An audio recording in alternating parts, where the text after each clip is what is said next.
my focus here for the next 10 minutes or so is just going to look at the Ulster GAA club audit, and as a follow-on to that then the Ulster GAA strategy.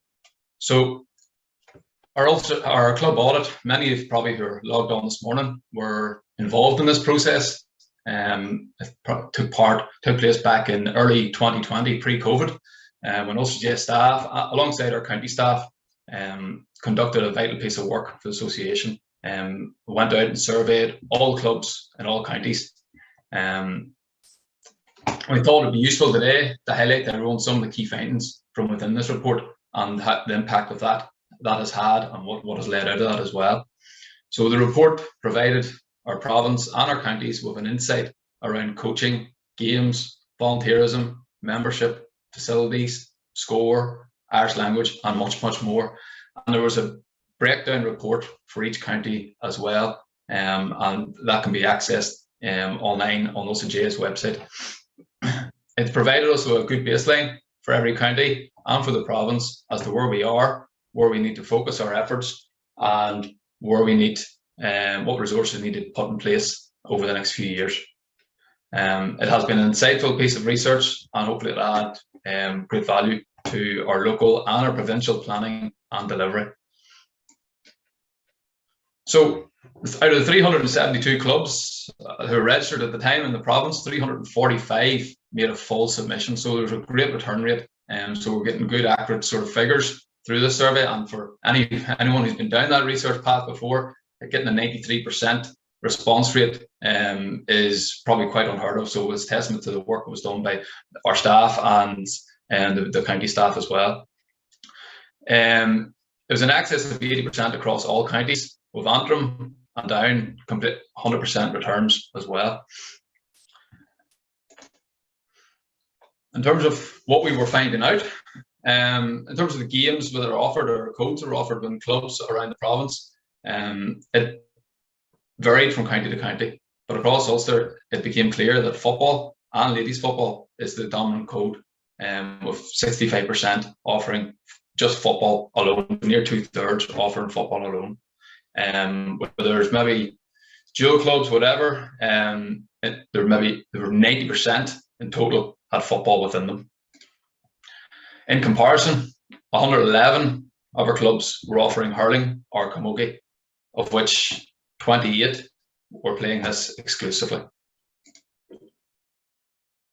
And then in terms of the other sort of family of games, our handball clubs, we got 17 of them within the province, are taking up 5% of the clubs within the province.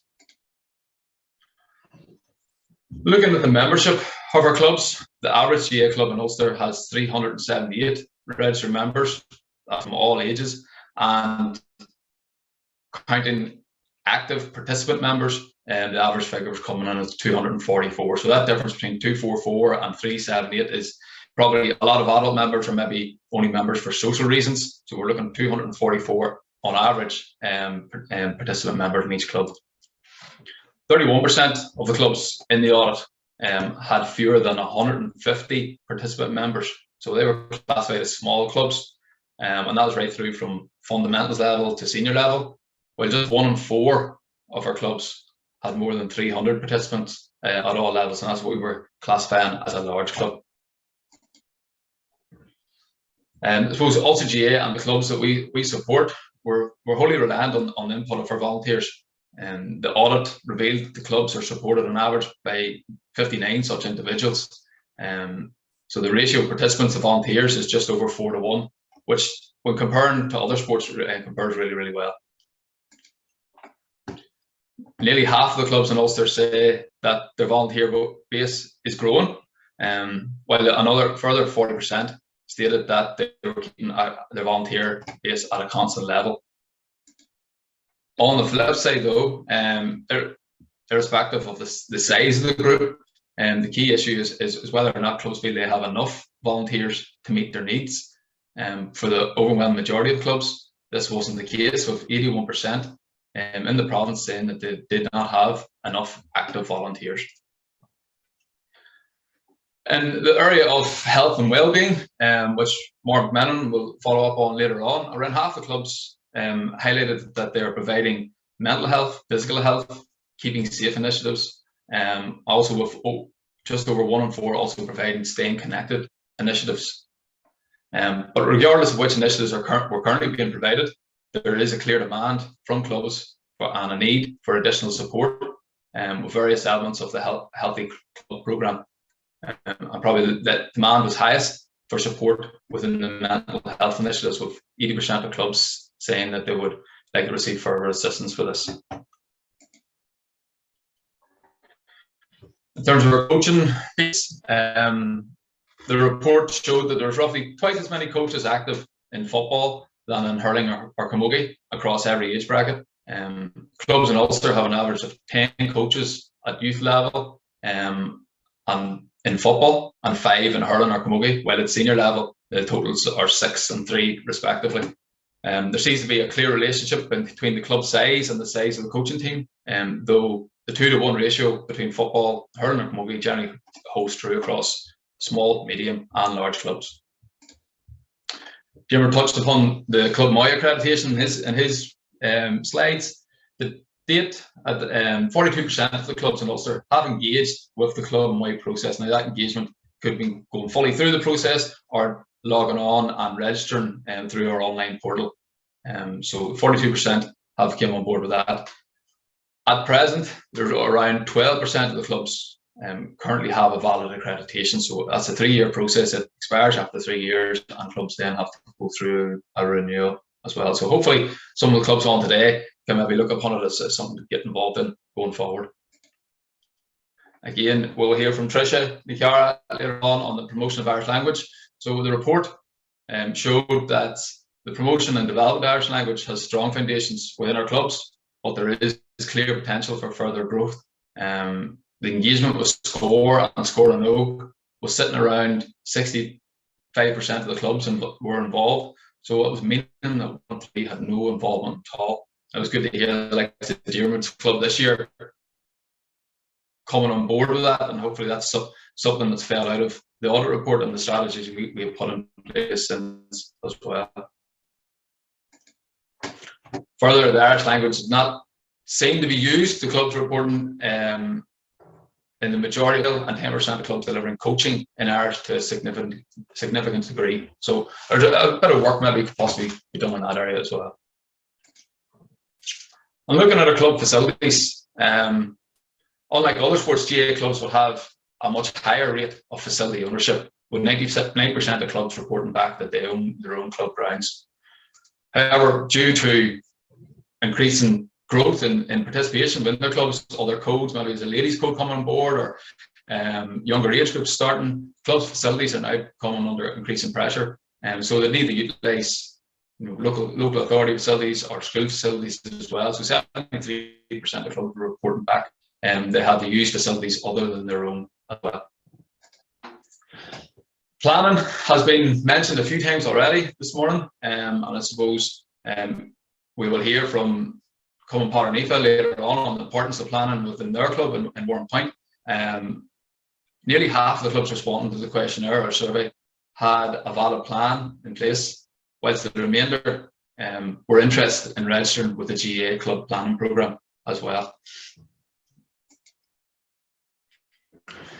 So the findings from our report and our audit threw up some challenges and issues for the association, but we use this information and it's helped, part of it's helped inform the development of the Ulster GAA strategic plan, which was launched in early 2021, so it's 2021 to 2024. And this will be our 5th plan, and it's setting out a number of objectives and actions to be undertaken to deliver our overall ambition, to sort of make our units throughout our structure sustainable and prosperous in the future.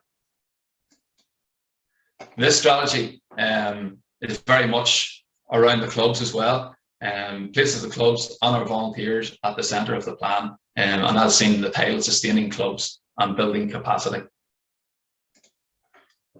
From our consultation and research and from the club audit report, there were 4 themes that formulate the plan and provide the framework for the strategy. Theme 1 very much is focusing on the area of our games and improving opportunities for participation, but also our performance levels. Theme 2 is focusing on the area of our volunteers and supporting our volunteers and administrators. Theme 3 is looking at governance and operational excellence across all our structures, from club right up to our province as well. And theme 4 is that wider sort of outreach and civic engagement, as well as our communication strategies as well. I do apologize if you can't read the slides, just some of the smaller text and what is visible in Slido, but we will provide a copy of this for everybody who is in attendance today as well. So, Kieran mentioned earlier on that we are the 64% of the plan is on target.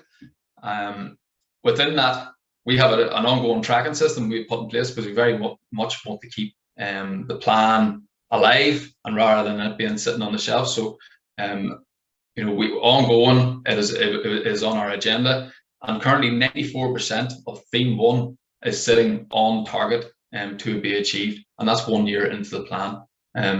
Some of the key goals and maybe our objectives that have been achieved through that is that it was detailed that we would support counties to introduce the 13, 15, 17 age grades at all club levels, and all counties are implementing that. Now, I do know it's on the agenda next week at Congress as well, so there could be a change that way, but again, also GAA was there to support whatever change comes through if that happens. The theme 2, looking at the development of volunteers and administrators. Currently, we're looking at around 2/3 of that is on target. Dermot mentioned earlier on that our collaboration with the National Officer Development Committee through our officer training, well, that's something that's has been met through this plan, and making sure that we're not duplicating delivery and asking clubs to go to similar workshops from national level to what's been delivered at provincial level or county level. So we're making sure that it's not overburdening our volunteers and getting the right information out. One of the findings from the club audit from the previous slides was 80% of our clubs asked for more support through mental health. Well, one of our objectives within this area was for online mental health training to be provided. So there has been bespoke workshops delivered through mental health within the last 12 months through Inspire, and also through Sport and Chance. They have a bespoke course available for clubs as well. So more and more resources are coming out of that too. In the area of governance and operational excellence, about 50% of this is currently on target. One of the key things that came in probably in the last couple of years since COVID has struck was the becoming a cashless body and implementing a new ticketing system as well. And we're all trying to adapt, but it looks like the way to go going forward. Another key objective was to deliver a fit for purpose provincial stadium in the province at Casement Park. Well, first part of that has been achieved through the grant of formal planning permission for the project. So again, that was built within our strategy. And finally, then our theme 4, communication and wider civic engagement. 70, near 3/4 of this is currently on target. And looking at the club audit, it highlighted that 1 in 3 clubs had no involvement in score or score no. And a similar figure was presented for around Irish language. Well, in round theme or objective 4.3, to strengthen our Irish cultural expression. A lot of things have been ongoing since the launch of the plan. I know, for example, there was a score workshop taking place in the last week. There's been forums on the area of score, and hopefully we can see an increase in the participation with our clubs in that. I know as well, then training was provided. Tricia was delivering training for club Irish language officers back in early January, and there's also been a teaching resource developed as well. I think that will be highlighted later on by Tricia. And again, moving forward, another key area we're looking at is around 4.5 is strengthening our commercial base and enhanced marketing of our activities. With the introduction of Ulster GAA TV over the last while has allowed our games to be accessed by a lot more as well. So just to conclude, just want to highlight the current picture in terms of delivery of the plan. Kieran mentioned that there was 64% on target, but actually there's some of that is already achieved, so that's come on to 69% on target stroke achieved figure for the plan. And again, through our tracking, we're able to see what is off target, but we're reviewing this and seeing where the issues are and how we can rectify that, and making sure things can be delivered on that were identified within the plan as well. There may be areas that have been deferred temporarily due to the pandemic largely, and the effect it's had on the delivery, but that's something that will be revisited as well. Again, it's a 3-year plan. We don't expect to do everything in the first year, and we've set the wheels in motion, but there's still a wee bit of it now just to have to get up and going, and with hope that will be delivered by the end of the plan in 2023. Thanks very much, folks, for listening. And again, that's my email address if anyone wants to follow up on anything around the strategic plan or the audit, or Jim mentioned earlier on about club-wide or club planning. I can lead out and support on that for clubs as well. Thank you.